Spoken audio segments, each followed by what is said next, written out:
Students of CBSE board class 10 and class 12 बच्चों, आपके लिए बहुत अच्छी खुशखबरी है। आप सब जो बोर्ड एग्जाम दे रहे हैं उसमें एग्जाम सीबीएसई ने आपके लिए इतने अच्छे क्लॉज बनाए हैं, इतने अच्छे रूल्स बनाए हैं कि कोई भी बच्चा फेल नहीं होगा। So let us discuss how. देखो बच्चों, आप सब सीबीएसई बोर्ड के बच्चे हो। ये कोविड के बाद का पहला बैच है जो प्री कोविड टाइम के जैसे एग्जाम होगा। फुल सिलेबस आ रहा है आपका, तो थोड़ा lenient चेकिंग होगा, ज़्यादा हार्श चेकिंग नहीं होगी। इंटरनल मार्क्स ज़्यादातर बच्चों को अच्छे ही मिलेंगे, कम नहीं मिलेंगे। सो ये दो बात तो आप सब जानते हो। इसके अलावा आपको मैं बता दूं कि स्टेप मार्किंग भी हो रही है सीबीएसई में। जैसे आपके किसी क्वेश्चन के 3 स्टेप्स हैं, आपने अगर 2 लिखे तो आपको 2 के नंबर मिलेंगे, 1 लिखा तो 1 का नंबर मिलेगा। So step marking is also there. Moderation policy लगी हुई है, उसके तहत क्या होता है ना कि अगर सर्टेन सेट ऑफ क्वेश्चन में डिफिकल्टी लेवल हाइयर है तो उस सेट में लीनियंट चेकिंग होगी, और जो सर्टेन लेवल डिफिकल्ट वाला है वहाँ तो लीनियंट होगी, और जो इजी वाला पेपर होगा वहाँ पर नॉर्मल चेकिंग होगी। सो डिस्पैरिटी नहीं रहेगी। Then comes the attempt marks. Attempt के मार्क्स जो है बहुत इंपॉर्टेंट है, विच मीन्स कि आपको कोई भी क्वेश्चन छोड़ना नहीं है। जो भी क्वेश्चन आपको आता है उसको तो लिख ही डालो, जो नहीं आता है उसमें भी जो इन्फॉर्मेशन क्वेश्चन में दी हुई है उसको आप ज़रूर लिखिए। क्यों? क्योंकि उसके मार्क्स आपको मिलेंगे, पूरे नहीं मिलेंगे, कुछ ना कुछ मिलेगा। और जब कोई बच्चा फेल होता है मान लो 3-4 नंबर से, तो वहाँ पर ग्रेस मार्क्स देती है सीबीएसई, और वहां पर काम आता है आपका अटेम्प्ट जो आपने लिया होता है, वहां पर आपको वो नंबर दे देते हैं। तो ये बहुत ही इंपॉर्टेंट। आप अपने पासिंग क्राइटेरिया भी देख सकते हैं फॉर क्लास 10th।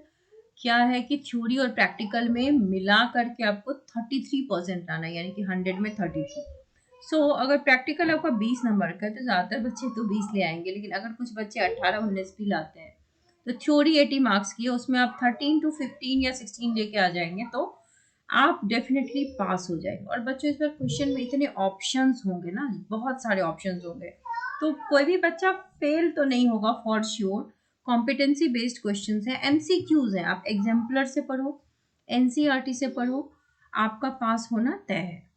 अब क्लास 12th के बच्चों की बात करें तो बच्चों यहाँ पर भी 100 में 33 लाना है, लेकिन आपको 100 में 33 तो टोटल लाना ही है, बट थ्योरी में भी आपको 33% लाना है और प्रैक्टिकल में भी 33% लाना है। तो थ्योरी में थोड़ा सा दिक्कत होता है बच्चों को, बट प्रैक्टिकल में तो हर बच्चा 33% क्या बहुत ज़्यादा लेके आएगा। प्रैक्टिकल कुछ सब्जेक्ट्स का 30 मार्क्स का है, तो वहाँ पर आपको 10 मिलना चाहिए मिनिमम। वैसे 30 वालों के लिए मिनिमम जो होगा वो 27 होगा, तो यहाँ तो आपके नंबर ज़्यादा ही होंगे। और अगर प्रैक्टिकल 20 मार्क्स का है तो पास होने के लिए चाहिए 7 मार्क्स। तो ऑब्वियस सी बात है, यहाँ पर 18 to 20 के रेंज में ही बच्चे के मार्क्स होते हैं, तो प्रैक्टिकल को लेकर के तो आप निश्चिंत है कि भैया नंबर तो आने हैं इसमें। रहा सवाल थ्योरी का, तो अगर 70 मार्क्स का पेपर है तो आपको सिर्फ 23 नंबर लाने, and it is very easy to score 23 marks, right? क्योंकि अटेम्प्ट के नंबर भी होते हैं। अगर मान लो कोई क्वेश्चन नहीं आ रहा है, अटेम्प्ट तो ले लो, अटेम्प्ट क्यों छोड़ना? क्वेश्चन जो रीड करोगे उससे ही थोड़ा बहुत इन्फॉर्मेशन आप निकाल लोगे। कॉम्पिटेंसी बेस्ड जो क्वेश्चंस होते हैं उसमें भी ना पैराग्राफ वाले क्वेश्चंस होते हैं, तो पैराग्राफ में इटसेल्फ इन्फॉर्मेशन दी रहती है, तो अगर आपको नहीं भी याद होगा ना तो पैराग्राफ से आप इन्फॉर्मेशन निकाल सकते हो, राइट? और अगर थ्योरी 80 मार्क्स के तो वहाँ पर आप 27 मार्क्स लेकर के आओगे तो आप पास हो जाओगे। सीबीएसई इस बार बहुत सारे ऑप्शंस भी देगा क्वेश्चन में, और जो सीबीएसई ने सैम्पल पेपर रिलीज किया था वो थोड़ा सा मॉडरेट लेवल का था, बट जो मेन एग्जाम का क्वेश्चन होता है वो थोड़ा सा इजियर आता है विथ रिस्पेक्ट टू जो आपके एग्जाम में जो आपका सैम्पल पेपर है, तो क्वेश्चन का लेवल उससे थोड़ा सा इजियर ही रहेगा। हर साल ऐसा ही होता है, सीबीएसई के सैंपल से इजी सीबीएसई के बोर्ड का एग्जाम होता है, राइट? 5 साल के सैम्पल पेपर कर जाओ, 5 साल के सैम्पल पेपर कर जाने के बाद कोई नया क्वेश्चन सीबीएसई फॉर्मुलेट नहीं कर सकता। आपके लिए पास करना बहुत ही आसान है, हर बच्चा पास होगा। You don't have to worry about fail. Fail term को तो हटा दो। जस्ट इन केस अगर किसी बच्चे का लग ही गया तो उसके लिए इम्प्रूवमेंट एग्जाम्स होते हैं, 1 महीने बाद उसकी फॉर्म निकलती है और कई बच्चे फिर उसके बाद उसको क्लियर कर लेते हैं।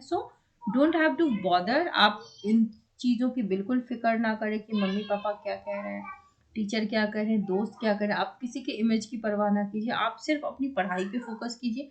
अभी भी जितने दिन बचे हैं उसमें आप 5 साल के पीवाईक्यूज, जिसको कुछ नहीं आ रहा वो भी सबसे पहले पीवाईक्यूज देख जाओ। प्रीवियस ईयर क्वेश्चन 5 साल के देखोगे, काफी चीजों की क्लैरिटी हो जाएगी, क्या क्वेश्चन आता है, उसको कैसे लिखते हैं। ठीक है। और धीरे धीरे धीरे इजी चैप्टर से मॉडरेटली डिफिकल्ट से डिफिकल्ट की ओर जाओ।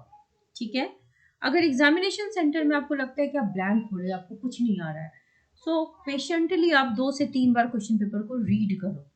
2 से 3 बार जब पेपर रीड कर लोगे ना, तो आपको लगेगा कि नहीं, ऐसा भी नहीं कि मुझे कुछ नहीं आता, कुछ ना कुछ तो आता है। तो उन क्वेश्चंस को टिक करते चलो, उसके बाद उसको आप लिखिए, इससे तो आपका मोरल बूस्ट होगा। जब आप उसको लिख डालोगे ना, फिर जो नहीं आते हैं उन्हें रीड कीजिए 2 से 3 बार, कुछ ना कुछ उसके इन एंड अराउंड तो आपको आता ही होगा। तो या तो वो लिख दिए, just in case you totally blank about some question, तो क्वेश्चन से ही कुछ इन्फॉर्मेशन निकाल के लिख दो।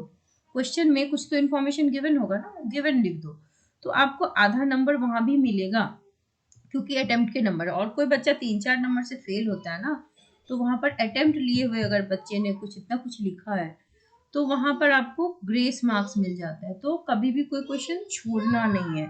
आई होप आप सभी का ये क्लैरिटी मिल गया होगा, कोई बच्चा फेल नहीं होगा। पढ़ते रहिए, टेंशन फ्री होकर पढ़िए। I hope you all will do well.